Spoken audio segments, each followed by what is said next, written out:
All right, good afternoon, everybody. My name is Helen Turner, and I serve as the Director of Education for the St. Louis Kaplan Feldman Holocaust Museum. And I'm honored to welcome you all here today for this very powerful and important talk. So before we begin, I do have some housekeeping. Today's program is being recorded. The recording has already started. So please take this moment to silence your phones. And if you do need to get up during the program, please try and do so as quietly as possible, which I know is hard on our seating, but just to be aware that we are recording. Second, today's program is discussing a violent massacre. So please be aware that there will be some difficult imagery shown and difficult recollections shared.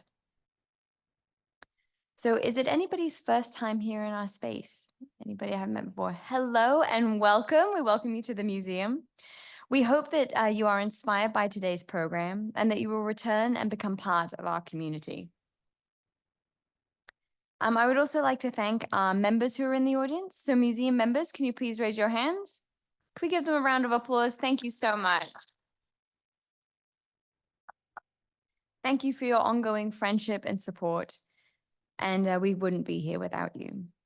So making today's program possible, I would first like to thank our partners, Oasis. For over 40 years, St. Louis Oasis classes and activities have played a vital role in improving the lives of older adults. And we are proud to have worked with you on today's program. So thank you very, very much to Oasis. And I would also like to thank today's speaker, Alan Schwab, who has dedicated so much time and energy into bringing today's story to life.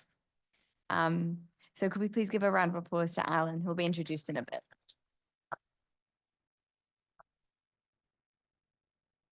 So the museum presents many programs during the year which focus on the traumatic and difficult events of the Holocaust.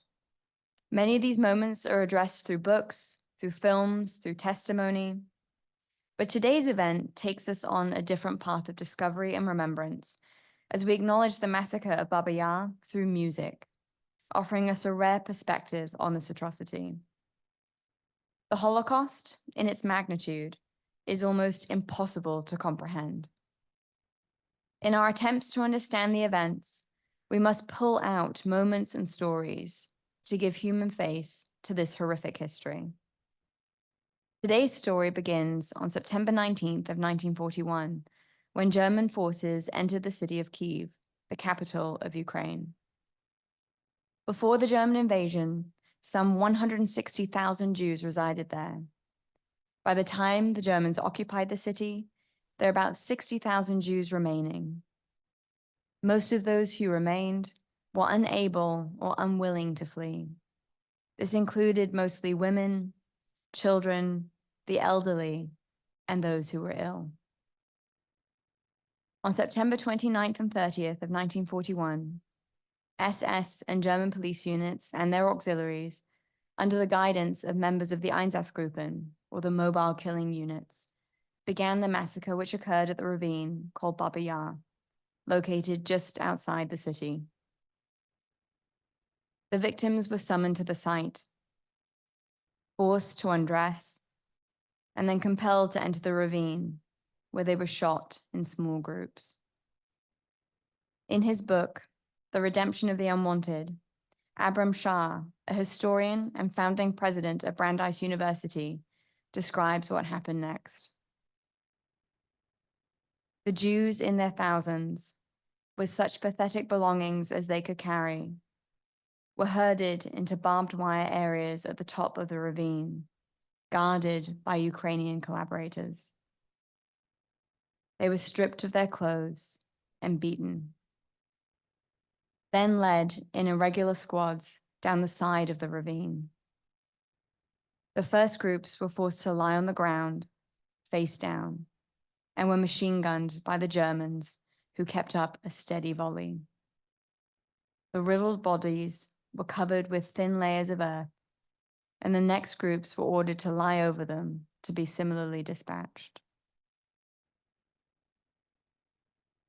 According to reports sent to the Einsatzgruppen headquarters in Berlin, 33,771 Jews were massacred during this two-day period.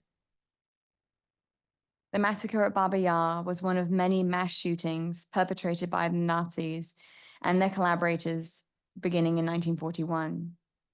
It is also one of the largest mass killings at a single location during World War II. The ravine at Babi Yar was a killing site for 2 years after September 1941. There, tens of thousands of people, Jews and non-Jews, were murdered. It is estimated that in total, 100,000 people were murdered at Babi Yar. Could we please pause now for a moment of silence to remember those victims?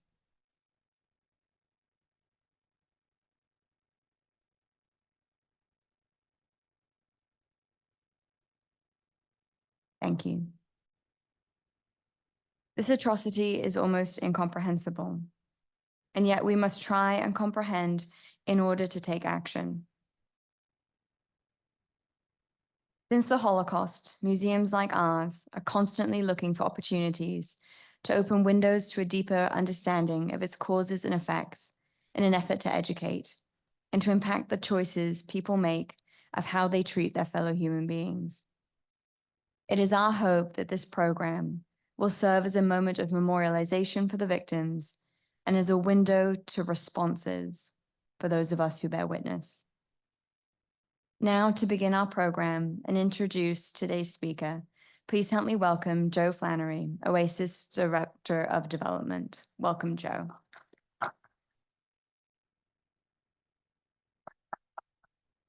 Hi. My name's Joe Flannery. I'm Development Director at Oasis. I'd like to thank all of the staff at the Holocaust Museum. Helen, thank you for those words. Their partnership and generosity in hosting the program has been fantastic. Dr. Alan Schwab, our esteemed presenter, is a dear friend of mine. I first met Alan when he taught me at Washington University on the American Cultures graduate program. And as you know, as you can tell, I'm not from America. So I came here into St. Louis about 9 years ago. I didn't really know a lot really about American culture beyond the popular stuff that we see in movies. And my time at WashU and my classes that I took with Dr. Alan Schwab were so fantastic. I learned so much. And Alan, I had a lot of great teachers, but Alan was by far my favorite. He has a passion for learning, a passion for his subject matter. And I can honestly say that my brain exploded on a weekly basis with all of the fantastic stuff that I learned. He even got me to read Moby Dick cover to cover, and I enjoyed that. He knows so much stuff and he is so passionate. And most importantly, he's so generous with his knowledge.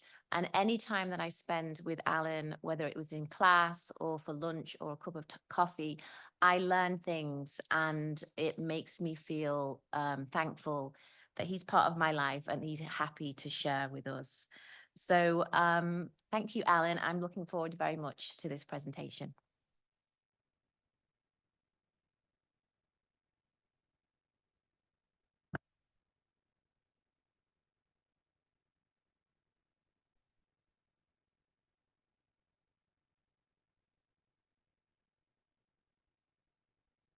Thank you, Joe. Thank you, Helen. Good afternoon.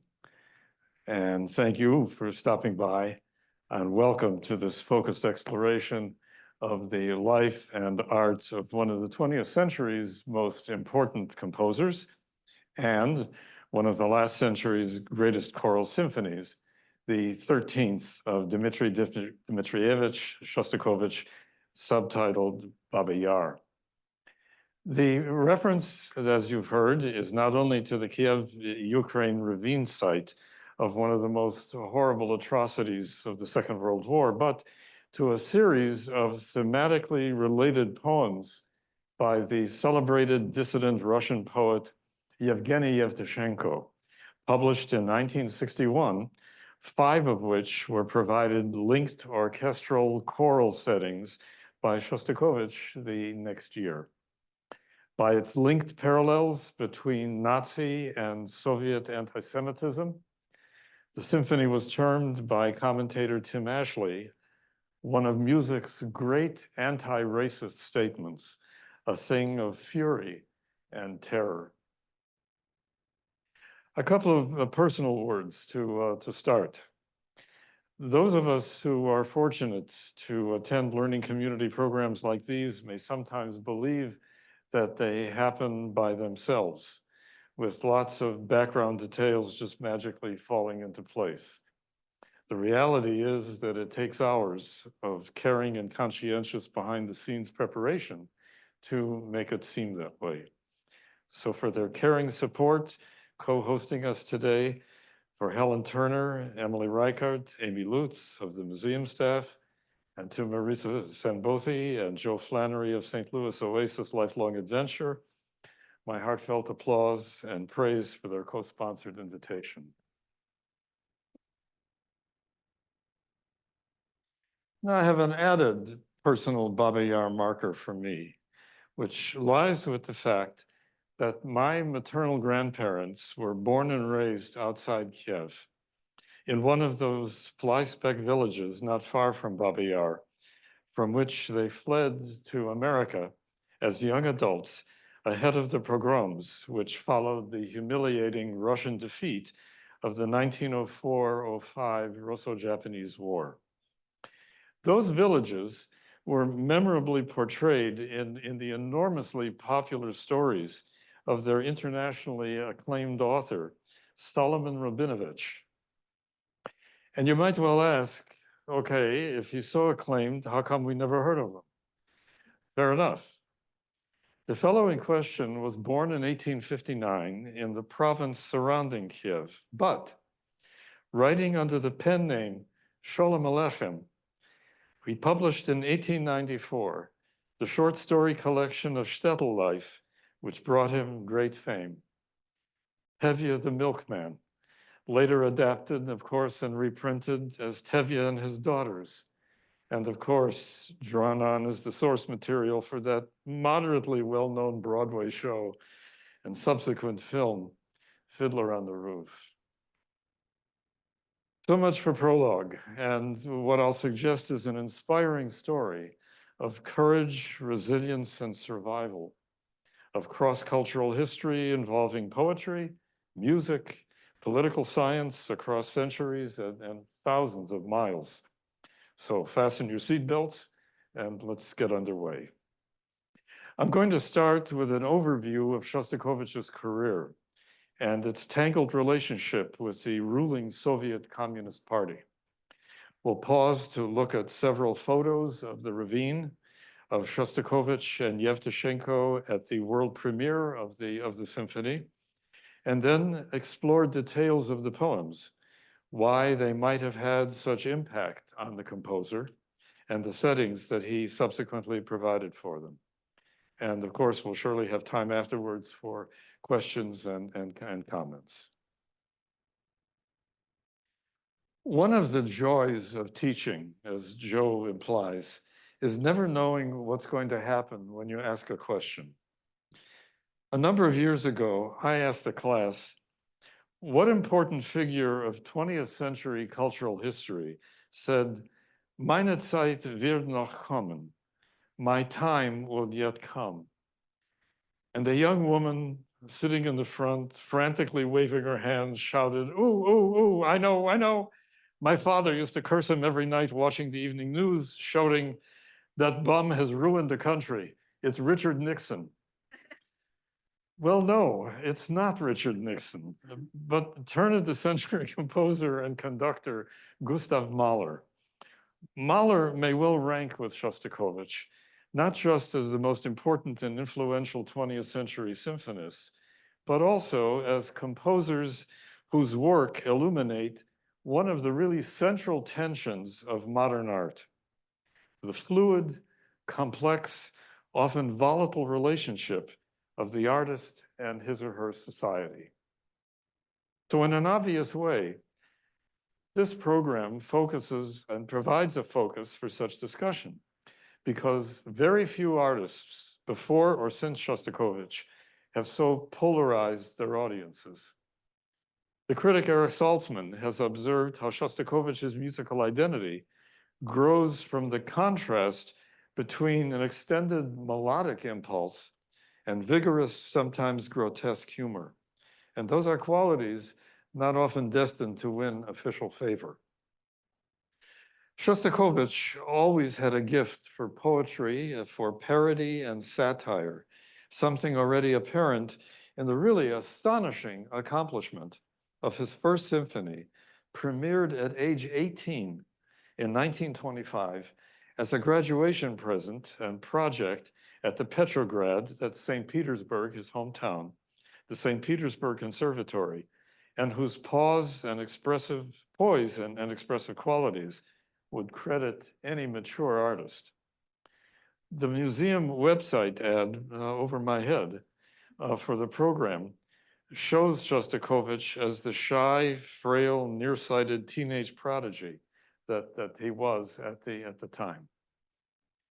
Throughout the late 1920s and early 30s, Shostakovich produced works like the opera The Nose, based on the Nikolai Gogol famous short story of the Russian bureaucrat, the apparatchik, who wakes up one morning to discover not only that his nose has vanished from his face, it's reappeared on the street, but now it's 6 feet tall, and it's dressed as a state councilor who outranks him.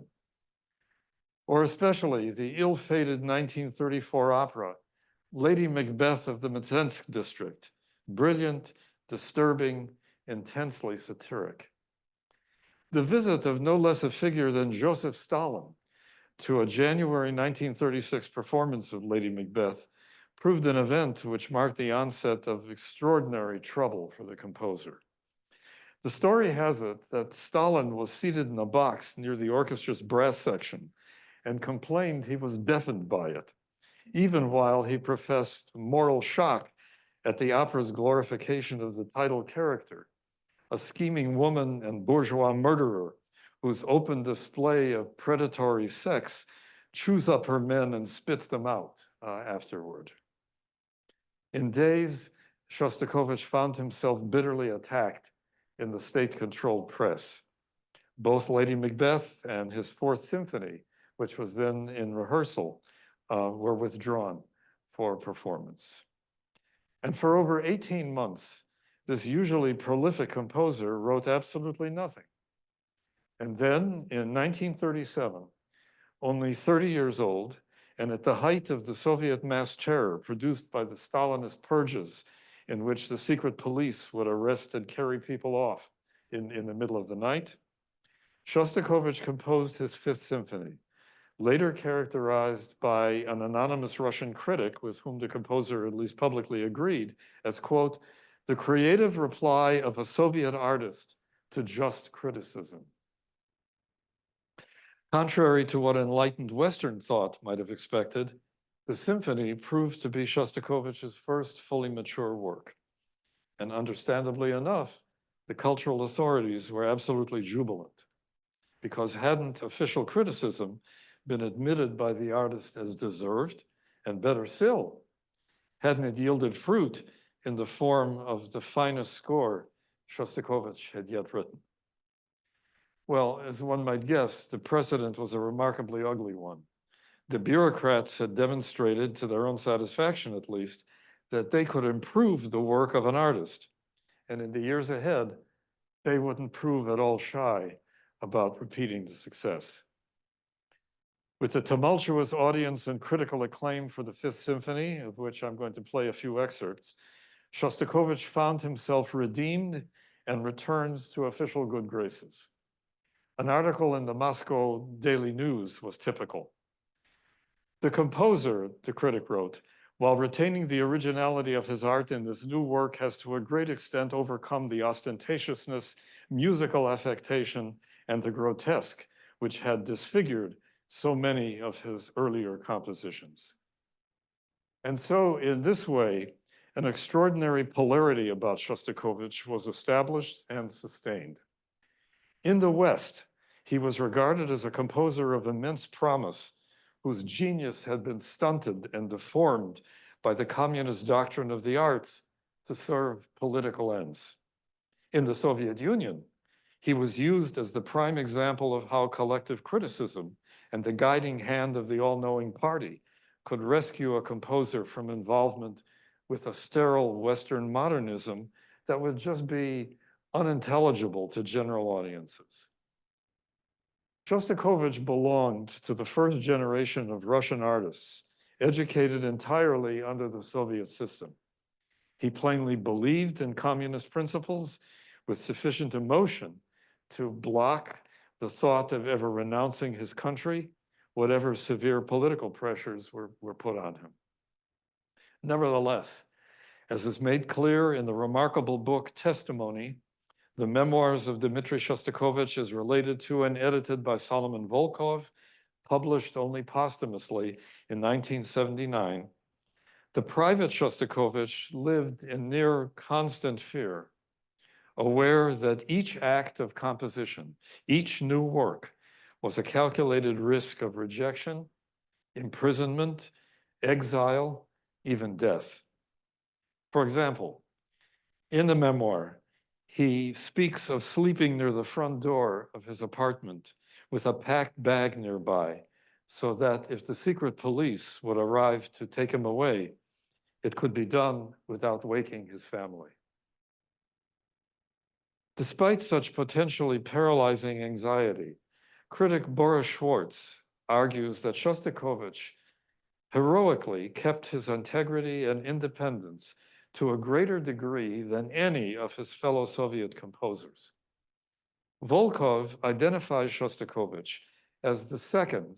Modest Mussorgsky was the first, he says, the great Yurodovy composer, an untranslatable term referring to, quote, the gift to see and hear what others know nothing about, unquote. The Yurodovy, however, shares insights only in an oblique way, in code, so that one may seem to, quote, play the fool while actually being a persistent exposer of evil and injustice. If so, it's small wonder that Soviet authorities were so concerned with his work. As the local Russian emigre, violinist and conductor Lezar Gosman writes, if Russian officials knew with certainty what Shostakovich expressed in his music, they would have killed him in 1937. This elusive subject is encountered in a number of the symphonies, as listeners experience a complex struggle between the public and the private Shostakovich. On the one hand, the composer of self-consciously heroic, even propaganda-laced symphonic and choral works, and on the other, the composer of intimate, quiet, introspective chamber music, songs, and symphonic episodes. Consider this contrast. From the Fifth Symphony, First Movement, in which we hear a march seemingly straight from the old black and white newsreel shots of jackbooted Soviet troops strutting in a Soviet May Day parade.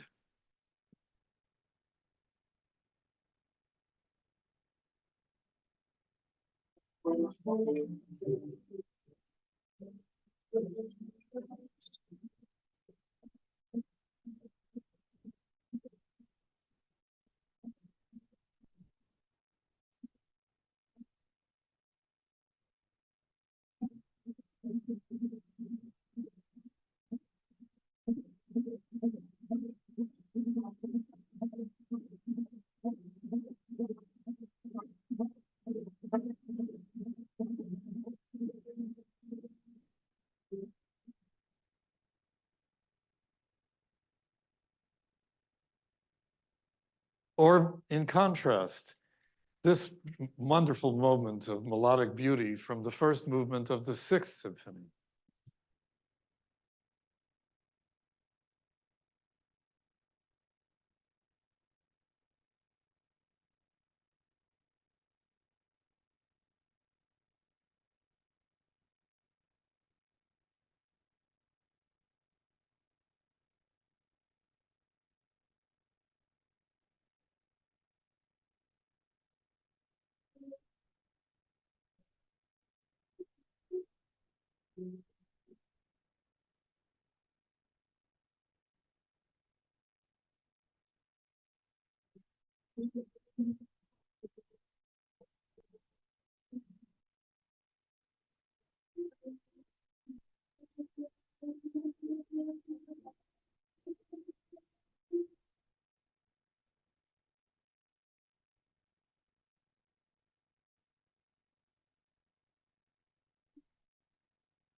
Consider this example from the slow movement of the Fifth Symphony, which clearly shows the composer's link to and admiration of Gustav Mahler.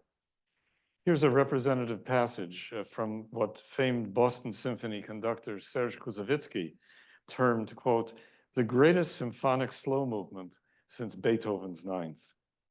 And check what an emotional wallop Shostakovich achieves through the use of a simple ascending scale, a soaring, serene, Mahler-like climb for high strings toward that promised harmony he sets us up to expect, and we are not disappointed.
The Fifth and the Seventh, subtitled Leningrad Symphonies, returned Shostakovich to official favor. But with the victorious end of the Second World War, what followed in the USSR were severe ideological controls and artistic repressions. In a famous government decree dated February 10th, 1948, a number of internationally recognized composers, including Shostakovich and Sergei Prokofiev, were accused of writing perversely neurotic noise rather than music, and pilloried for their, quote, individualism, decadence, and pessimism. Established doctrine said that support of socialism now required socialist art. Western European influences were especially to be avoided. And frightened, and especially concerned for the safety of his family, Shostakovich publicly apologized for having begun, quote, to speak a language incomprehensible to the people. I know that the party is right. I am deeply grateful for the criticism contained in the resolution, unquote. The composer's son, pianist and future conductor Maxim, was 10 years old in the summer of 1948 and recalled the sense of fear and intimidation this way. So many dirty words about my father were printed in the newspaper, like formalist and enemy of the people. People came to our home, sometimes in mobs, to throw rocks through the windows. How much nonsense was written about the giants of our music, Prokofiev and Shostakovich, wrote cellist and conductor Mstislav Rostropovich. Now, when one looks back at the newspapers of those years, one becomes unbearably ashamed, he wrote. That 1948 decree dealt a stunning blow to the creative life of Soviet music, as for the next years, at least until the 1953 death of Stalin, composers displayed great care not to offend the party hierarchy. For his part, Shostakovich determined to use these two musical styles, one more simple and accessible to comply with the decree, the other more introverted and complex to satisfy his own artistic integrity. This decision is best characterized in the autobiography of Galina Vishnayevskaya, the greatest Russian soprano of the 20th century. And she writes how Shostakovich became the chronicler of our country. The history of Soviet Russia is nowhere better described than in his compositions. He didn't betray his art. He didn't repent. He didn't beat his chest in public. But neither did he come out and openly defend his positions, because he knew that during these years of terror, he simply would have been asking to be annihilated. Through agonizing, searching, through struggle and suffering, he found the only way out: to lie. He would lie if it meant the salvation of his own creativity. He had found a way to live and create in our country, but he had also learned to put on a mask he would wear for the rest of his life. This expressive polarity has had a powerful impact on how international audiences experience, understand, and misunderstand his music. Here's an example. As recently as October 1952, while Wisconsin Senator Joseph McCarthy rose to power and the Cold War played out, in reviewing a Boston performance of the Fifth Symphony, the critic Warren Story Smith concluded that, quote, "The playing of a work designed to celebrate the 20th anniversary of Soviet Russia is giving aid and comfort to those who seek to destroy us," unquote. Well, Leonard Bernstein once offered a valued sidebar on this subject. Works of art do not answer questions, they provoke them, and their essential meanings are in the tensions between their contradictory answers. Let's look at a couple pictures.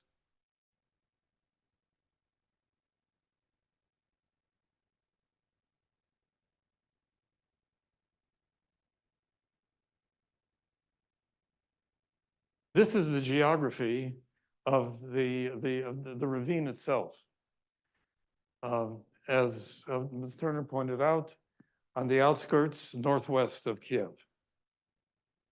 You can tell the steep cliffs, which of course function as the first lines of Babi Yar, the first poem of the setting. Go to the next slide. This was taken by eyewitness German photographers at the scene, witnessing, of course, the horrible slaughter and the bodies thrown into the ravine.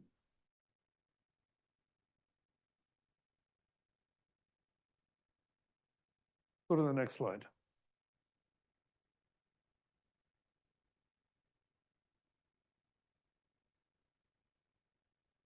On the right is the 28-year-old poet, Yevgeny Yevtushenko.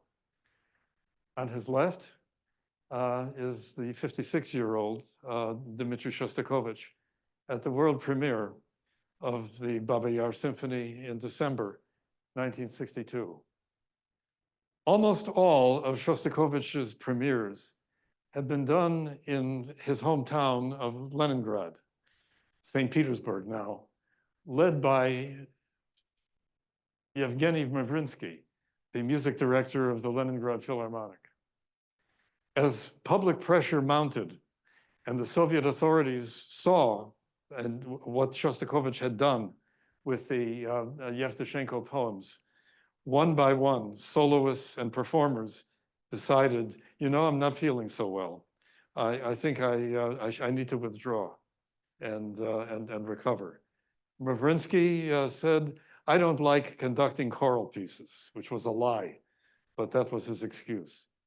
And finally, the premiere was offered with the substitute conductor, Kirill Kondrashin, famous for having led the performances, the prize-winning performances of Van Cliburn in 1958, which made such an international sensation. The first Americans to win the Tchaikovsky competition prize then. So Kirill Kondrashin led the Moscow Philharmonic, not the Leningrad Philharmonic, the Moscow Symphony, in the world premiere in Moscow, not in Leningrad, in December 1962.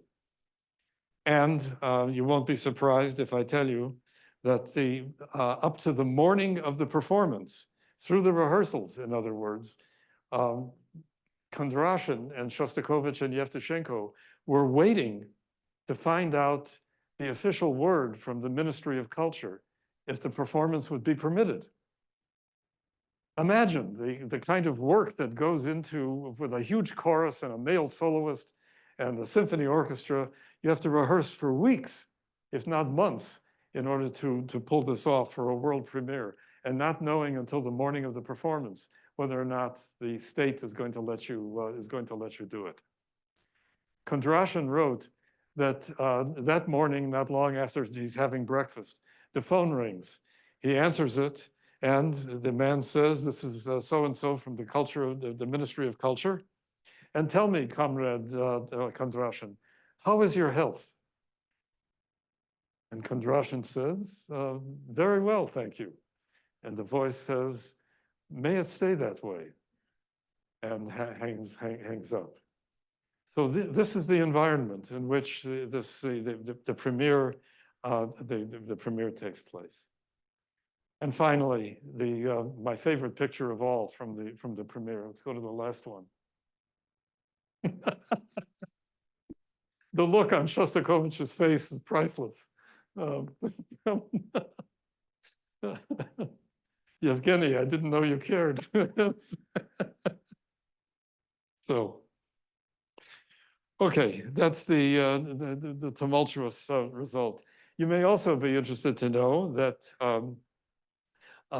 with the help of the museum staff of Helen and Emily and Amy, you have excerpts from the poems that I wanted you to be certain to have, but the officials and at Moscow for the premiere were so worried about the publication of the poems that they didn't give the libretto to any of the people who attended the concert. Now, of course, it's in Russian, and we're talking about a Russian audience, but they still should have had the libretto. And you have to understand, this is the most important composer in Soviet Russia. The premieres of all of Shostakovich's symphonies were front page news. For this one, they got with the want ads, a couple of lines in the want ads, and that was all the attention that the orchestra wanted, that the state wanted. All right, let's move on to deal with the specifics of the symphony. As Ms. Turner pointed out, Babi Yar is a ravine on the northwest outskirts of Kiev, the Ukraine capital. The name means old woman's ravine, traceable to a 15th century legend that an elderly woman, a Baba, had sold the property to a monastery. In the hundreds of years to follow, the ravine was the site of military camps and several cemeteries, one of them, ironically enough, Jewish.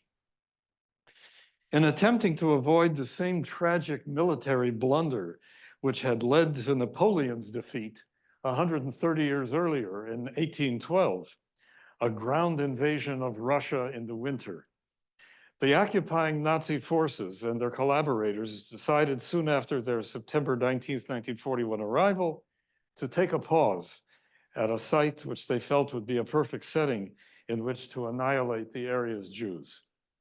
On September 29th and 30th, 1941, as Ms. Turner points out, some 34,000 Jewish men, women, and children were forced from their homes, stripped of their clothes and belongings, herded into the ravine in teams, and sprayed with machine gun fire.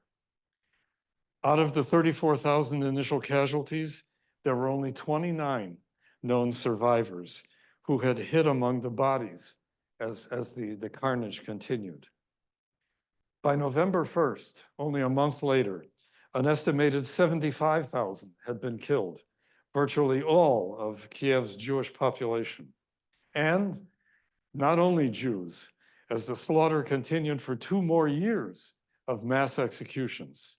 It included prisoners of war, Soviet partisans and opponents of the Nazi occupation, Poles, Ukrainian nationalists, Roma, Gypsies, Greek Orthodox priests, the mentally ill, and children. Estimates vary and are to as many as 100 to 200,000 may have been murdered at the ravine before the Soviet forces liberated Kiev in November 1943. Fast forward exactly 20 years after the massacre in September 1961, outraged that Soviet authorities had in the interim refused to approve any memorial marker at Babi Yar as a Holocaust site. 28-year-old Siberian-born hell-raising troublemaker, self-labeled poet, writer, filmmaker, Yevgeny Yevtushenko published a group of thematically linked accusatory poems on the historical importance of the event. Now we got to remember something else about this. Even in the wake of the Soviet cultural thaw that was overseen by Nikita Khrushchev following the 1953 death of Joseph Stalin, as late as 1957, the manuscript of no less than Boris Pasternak's Dr. Zhivago still had to be smuggled out of Russia to Italy in order to be published. Now, in 1961, the result of Yevtushenko's publication was still a socio-political sensation, because according to Solomon Volkov, no one in the Soviet Union had dared for a long time to speak so openly and publicly about domestic anti-Semitism. New policies granting encouraged access to the West by Russian artists and performers. I can remember as a high school student visiting Washington, D.C. with my class and being able to see a performance of the Bolshoi Ballet because of the cultural thaw at the time. And it proved of great benefit, not only to Yevtushenko, but to an older generation composer like the 56-year-old Shostakovich, who was immediately attracted to the young writer's work. And this is a terrific story.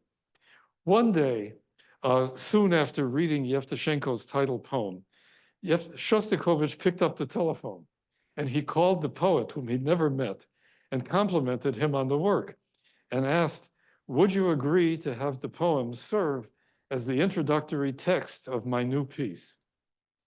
Yevtushenko, absolutely startled that he was actually speaking with one of the century's, and certainly the Soviet Union's most important and revered composer, tried not to drool on his shoes and stammered, he'd certainly give it careful consideration. Wonderful, Shostakovich replied. The music is already written. Come over to my place and hear it. He did. And he later wrote, Shostakovich sang the thing for me, sitting at the piano. As he played and sang all the parts, his eyes filled with tears.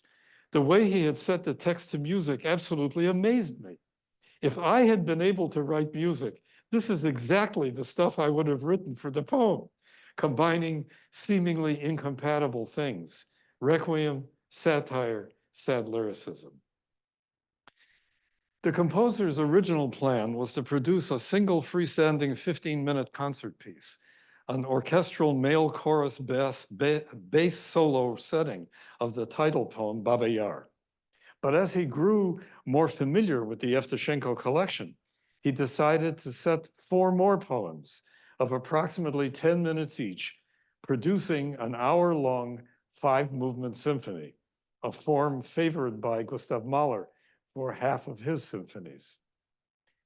The symphony opens with a slow, somber, repetitive, throbbing harmonies under the intermittent tolling of a bell, suggesting a death knell, one to be repeated no less than 40 times in the 15-minute movement. And the chorus provides the memorable first lines. Nad Babim Yarom Pashmatnikov Yet. Above Babi Yar, there are no monuments. The steep cliff is like a crude tombstone.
And now something extraordinary happens.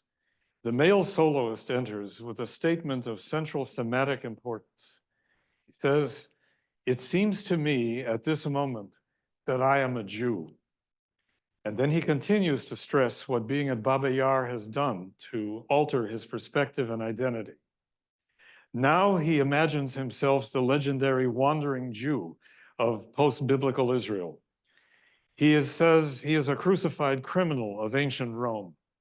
He is the blinded and enslaved Samson. He is the unjustly disgraced and imprisoned Alfred Dreyfus. He is the closeted Anne Frank. He is a boy in Bialystok, pleading with bullies who assault him and his mother, shouting, "Beat the kikes, save Russia." He is finally, he says, quote, "each old man, each small child who has been shot here." At the climax of the movement, the soloist places himself as the hidden Anne Frank, now hearing voices and a knock. And the chorus asks, "Are they coming here? Are they battering down the door?" And the soloist replies, "Niet, eto ledochod." It's only the roars of spring and the breaking up of the ice. But Shostakovich's orchestration reveals no such reassurance. With harsh brass, shrieking woodwinds and strings, and a series of punishing chords, which suggest, in critic Alec Ross's words, not only a murderous hand hammering at a door, but also the terrified reactions of those waiting behind it.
When the soloist concludes the section, "There is no Jewish blood in my blood, but I am hated with an encrusted passion by all anti-Semites, as if I were a Jew.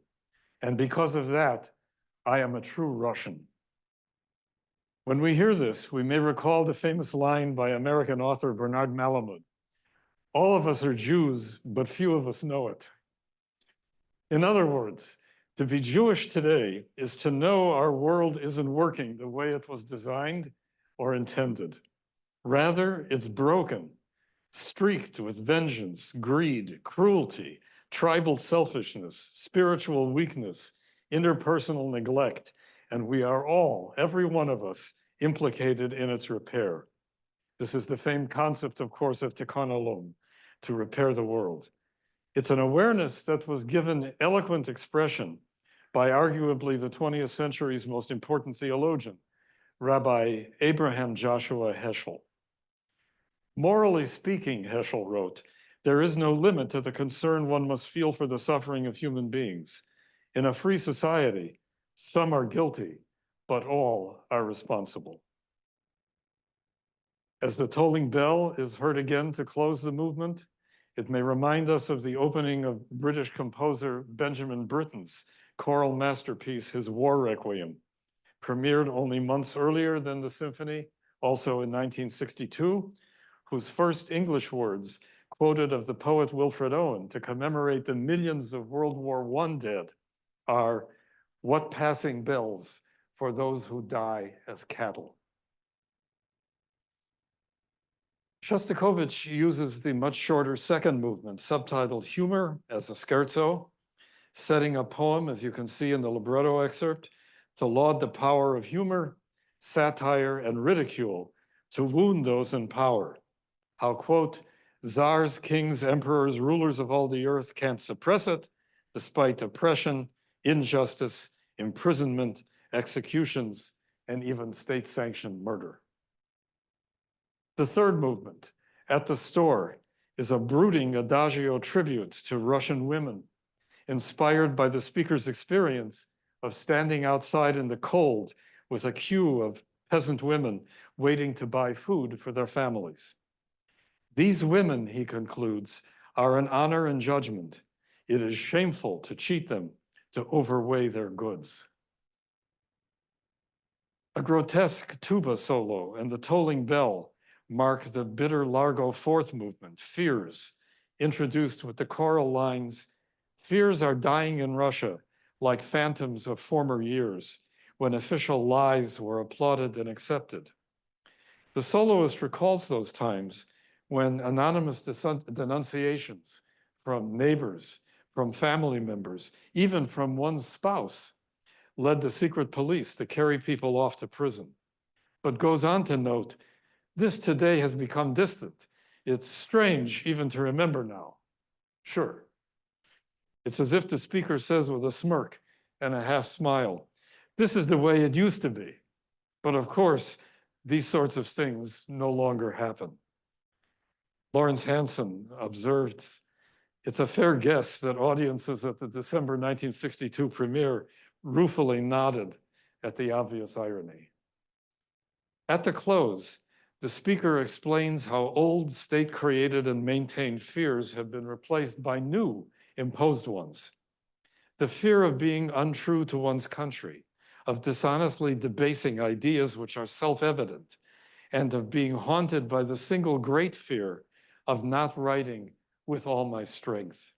In other words, the fear of never fully realizing one's talent by constantly submitting to public pressure. We may be reminded, in other words, of how this echoes a famous phrase of the British poet, engraver, and mystic William Blake. Mind-forged manacles, he calls them. The manacles others can put on us are terrible, but the ones we put on ourselves are worse. The fifth and final Allegretto movement, A Career, is an alternately serious and joking tribute to great men who were scientists and artists: Shakespeare, Pasteur, Newton, Tolstoy, and most importantly, in this context, Galileo. The great Italian physicist astronomer was ridiculed and harassed by church officials, and then in 1633, called before the Roman Inquisition, charged with heresy, and shown the instruments of torture for having written that the earth revolves around the sun rather than the reverse, as quoted in scripture. Galileo recanted, was sentenced to lifetime house arrest, and quietly returned to his research. History, however, in the speaker's words, has acknowledged, quote, "To comprehend our planet, Galileo risked alone, and he became great. Those who cursed are forgotten, but those who were cursed are remembered," unquote. So has it been for the reputations of Shakespeare, Pasteur, Newton, and Tolstoy. Now, surely, as they recalled personally corrosive memories of state-sanctioned terror, threats, and coercion. These words of Yevtushenko's must have registered with profound impact on Shostakovich. The speaker once more reminds himself and us of those artists and scientists taking inspiration from their careers and vows finally to model his on theirs. Their faith, he says, is my very identity. So we might paraphrase the closing lines of the text in the symphony this way. Being true to one's art also means being true to the spirit of one's people. Only by honoring my commitment to tell the truth will I be worthy to offer the benediction deserved by the slaughtered masses at Babi Yar. Requiescant in pace. May they rest in peace. Shostakovich supports the serene ending as the symphony began, with the tolling bell as the music fades into silence.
So what have we heard and experienced? Over 60 years since the world premiere, and more than 50 since the first performances of the work in the West, following its being banned by the Soviets, we do well to ask why this haunting score has continued to attract and disturb audiences worldwide. After all, is it not about long ago, faraway Stalinist Russia?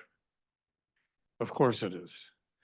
But listeners and readers have also concluded that the work is a universal masterpiece, speaking not only to those who suffered during and soon after the Second World War, just as its subject matter engrossed Yevtushenko and Shostakovich, neither of whom was Jewish.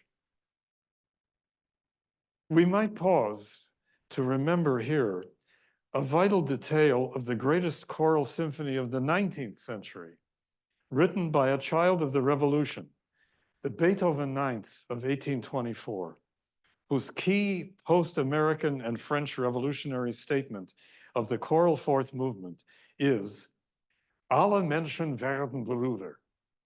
Literally, all men are made brothers. Less literally, all men and women are one family. In other words, one memorable message from these Yevtushenko poems and this symphony is about the remarkable human capacity to reduce people with whom we do not politically or ethnically identify to the other, thereby worth less of our concern. That message also challenges us to understand human experience beyond our own, beyond race, age, gender, nationality, ethnic heritage. So let me suggest the impact of this symphony may be traced to how it offers one of the most enduring 20th century expressions of the same theme, adding as it does this most timeless message. We are each as safe as the most vulnerable among us. It speaks to all who recognize the persistent evil of government lies, cruelty, oppression, corruption, greed, and tyranny, regardless of their geographic, political, or ethnic source. That message is echoed through the heritage of this very museum. Part of the permanent exhibition of the United States Holocaust Memorial Museum in Washington, prominently featured on a wall, are these final words offered to visitors as they exit. First, they came for the socialists, and I did not speak out because I was not a socialist. Then they came for the trade unionists, and I did not speak out because I was not a trade unionist. Then they came for the Jews, and I did not speak out because I was not a Jew. Then they came for me, and there was no one left to speak for me. The author is a distinguished German theologian and Lutheran pastor, Martin Niemöller, born in 1892, dying in 1984, whose writings document his admitted complicity in early admiration of Adolf Hitler and of Nazi propaganda. His work, like the statement posted at the museum, is a really searing indictment of passivity and indifference, not only during the Holocaust, but in the everyday experiences of all our lives. The last words should deservedly go to the composer and the poet. It's an old bitter Soviet joke to consider the words pravda, truth, and izvestia, news, to suggest there's no news, izvestia, also the name of the state-sanctioned newspaper, in Pravda, and no truth, pravda, in izvestia.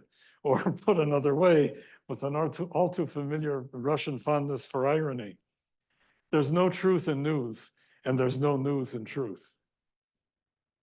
In his memoirs, Shostakovich wrote, "There is no rhyme for pravda in Russian.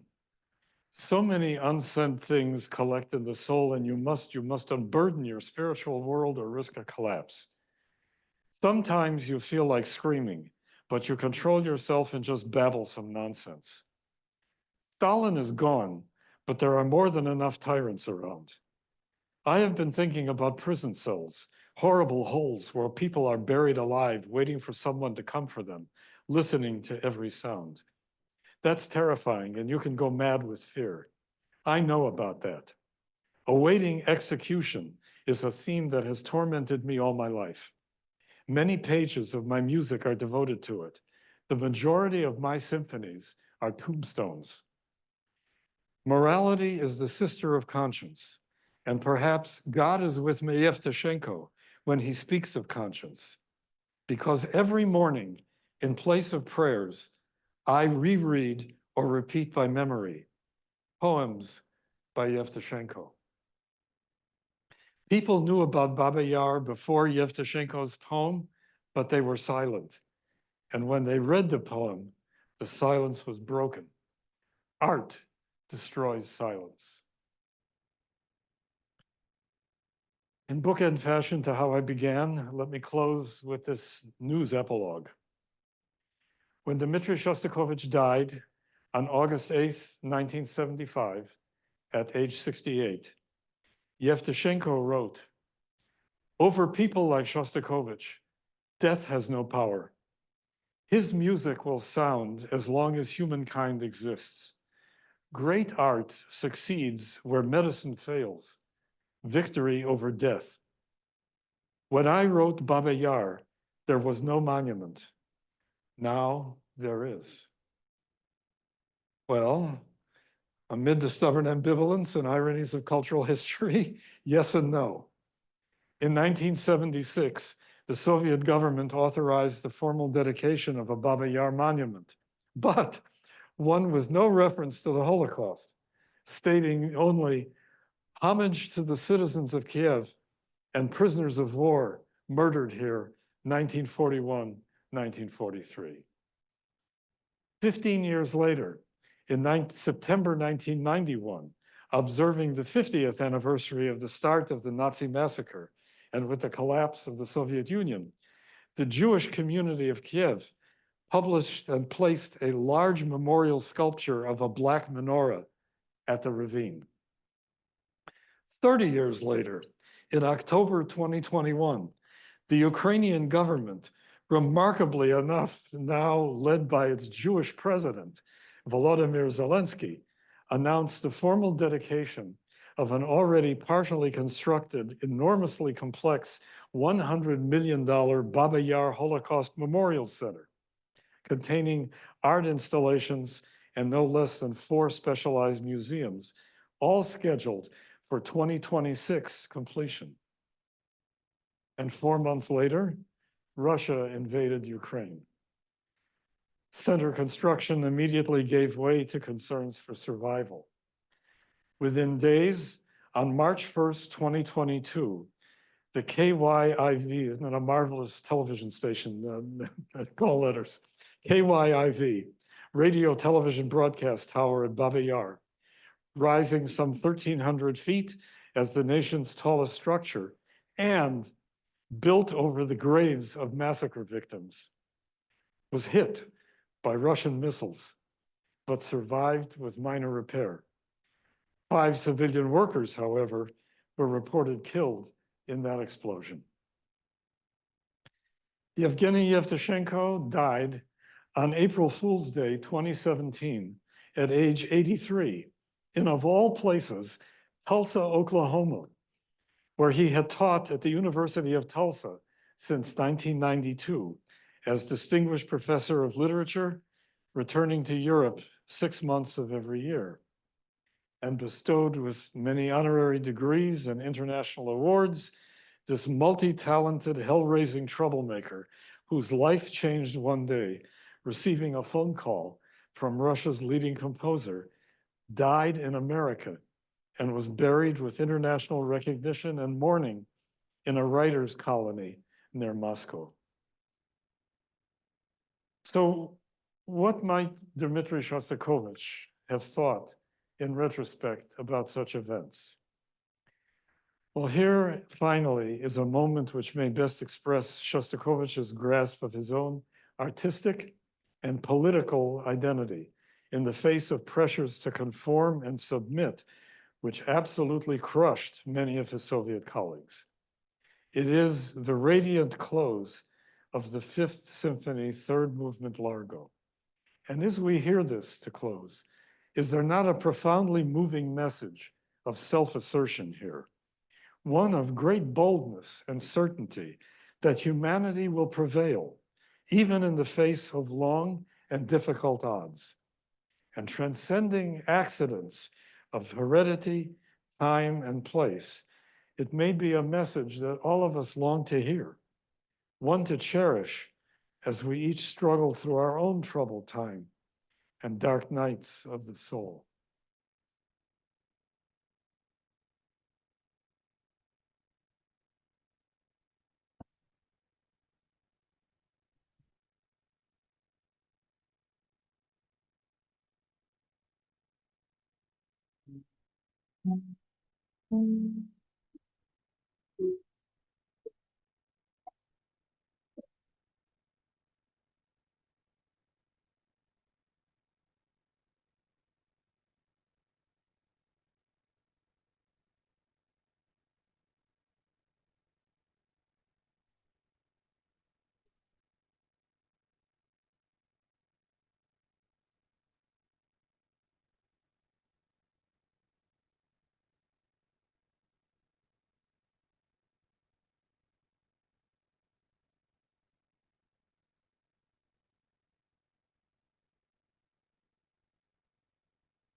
I began with referencing Shalom Aleichem.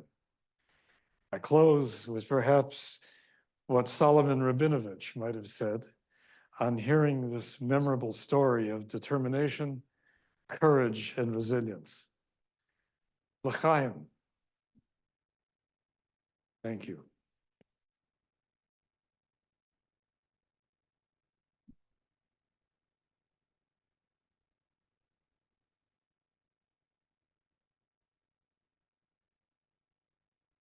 Thank you again. We have certainly time for questions, comments, and howls of outrage about anything said or omitted. Yeah.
Sure. Yeah, I mean, you're asking a very good question about does music have meaning? And meaning, how do we know that it means the same thing to all of us? Sure. And in this case, we have clues because we have a text. We have the text throughout. In other words, when you hear the symphony live, there are not many orchestral passages. The chorus and the soloist are going almost constantly for an hour. And that's why, as a number of people have pointed out, the speaker, who is the male bass or a bass baritone, needs a break. You can't keep singing without stopping for an hour. So Shostakovich alternated lines for the chorus and lines for the soloist as a way of self-preservation. But I mean, it's a profound question that you're asking about, and it's different when you have a text. We know, in other words, that as a child of the revolution, Beethoven believed originally that Napoleon was a great liberator. And when he turned out to believe that Napoleon was a tyrant, and a cheap tyrant at that, he tore up the dedication to his Third Symphony and dedicated the Ninth Symphony, in other words, to humanity and to the belief all men and women are one family, regardless of age, gender, nationality, and so on. So we don't have to guess, in other words, what Shostakovich and Yevtushenko were driving at with this work. We would, clearly, with many others, with many other works which are purely orchestral. What else? Yeah.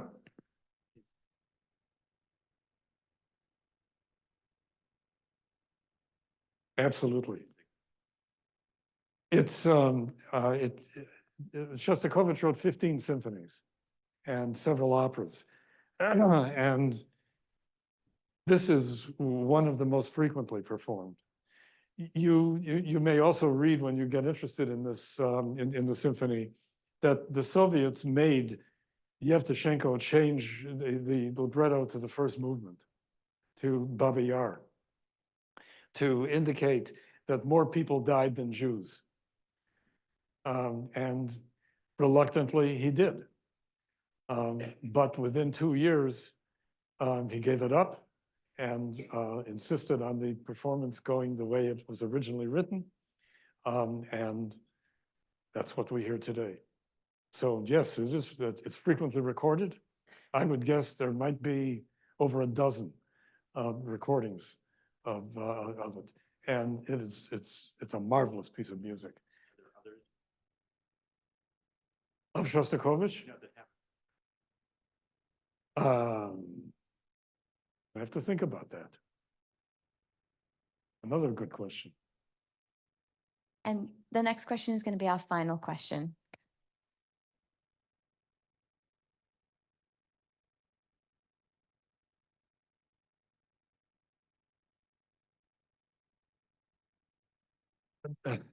What's the old joke? The more things change, the more they stay the same. the Soviet Union before, and of course Russia afterwards, has had a complex relationship with the subject of anti-Semitism. On the one hand, denying that it ever existed, and on the other, promoting it as a tool of the state. There is self-consciousness about this. There is self-consciousness about Shostakovich and about the way he was treated, as you heard from me, as a younger man. But by the end of his life, he was so internationally regarded that it was really impossible for the Soviet Union to censor him in the way that they had earlier. He was just internationally recognized. But his life was stunted and deformed by this mask and by, as you can imagine, the stress that he lived under of every new work that I turn out could be my last. And it could be not only my death, but my family, my wife, my children, and so on. So that's part of the toll that the symphony took. Shostakovich, I think, would be fair to say, is revered today in the Soviet Union in a way that he only was intermittently while he was alive. But the awkwardness and the care with which Yevtushenko was treated and the original libretto still causes difficulties, and still it causes embarrassment.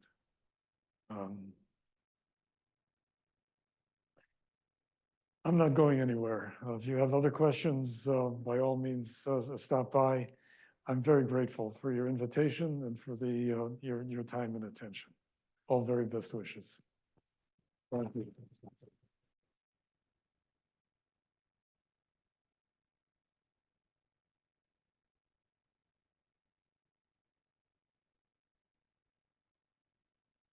So thank you, Dr. Schwab, for such an incredible presentation and for truly making that music come alive. For those of you that know me, I love music, but I don't know that much about it.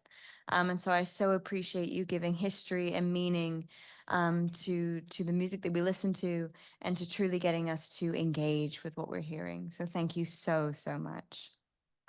I want to thank all of you who attended today's program, to our members for your constant support and friendship, and to those of you who are here for the first time, we sincerely hope that you return. Please consider joining our community or becoming a member and coming to our upcoming events.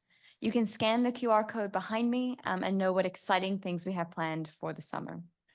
We look forward to hosting you again in our space and look forward to having you as part of our ongoing community. So this concludes today's program. Our speakers, as well as representatives of Oasis, will be in the lobby if you have any questions, and they have some fantastic information. So be well and be safe, and we hope to see you again. Thank you.